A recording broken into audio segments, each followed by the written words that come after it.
I'm Rosalind Rawnsley. I'm Canon Hardwicke's great-granddaughter. It's a great pleasure to be here today. And of course, Brandlhow was the first acquisition by the National Trust in the Lake District, and it meant a great deal to Canon Hardwicke to have been instrumental in acquiring it. Everywhere in the lakes was very special for him, and what must have been particularly important was that it was the very first acquisition by this very new National Trust, first piece of land in the Lake District, which was his spiritual home. Entrust was commissioned by the National Trust to mark the centenary of the acquisition of Brandlhow by the Trust, carved in solid oak, quite an achievement, designed to, I suppose, to represent the oak tree as the symbol of the National Trust and to represent the National Trust and Brandlhow in particular to future generations as long as it lasts. My name's John Merrill, and I made this sculpture to mark the centenary of Brandlhow Park. 20 years ago we carved this about a quarter of a mile down the lakeshore from where we are now, and it's just a pleasure to come back and see it. I think it's just such a surprise in this location, isn't it? It's a little bit surreal. It's a little bit Alice in Wonderland, isn't it? You know, that these giant hands come along, and then what I find interesting is that as soon as people see them, then what they've got to do is climb into them and sit inside them, you know.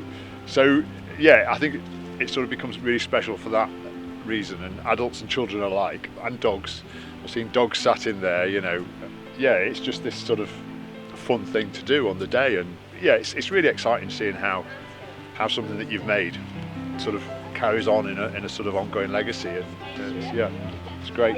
Being oak, it will eventually, of course, disintegrate and return to nature, which is part of the symbolism that the sculptor intended. Things come, they live, they die, they return to the soil, and they regenerate in the next generation, whether it's plants, trees, people, landscape.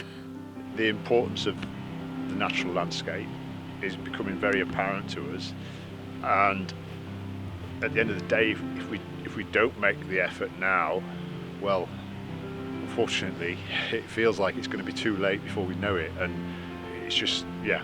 So if we could hopefully, you know, make people more aware of their environment and nature, then that'd be amazing. I couldn't ask for more. I think it is a marvellous metaphor for death and resurrection. Gradually it will change over the years, it will gradually decay and eventually disappear in dust, but then new oak trees will be born all around it, and I think that is a very powerful metaphor, personally. Well, 2020 being the 125th anniversary of the foundation of the National Trust, and as well as being Canon Hardwicke's the centenary of his death, perhaps people, when they come to Brandlhow and they visit this sculpture, would like to pause and think about the mutability of human life, the transitoriness of life and nature, particularly in this context, in the context of the Lake District, the mountains, the fells, the nature, the trees, the landscape, the lakes, which Hardwicke Rawnsley did so much to preserve for future generations.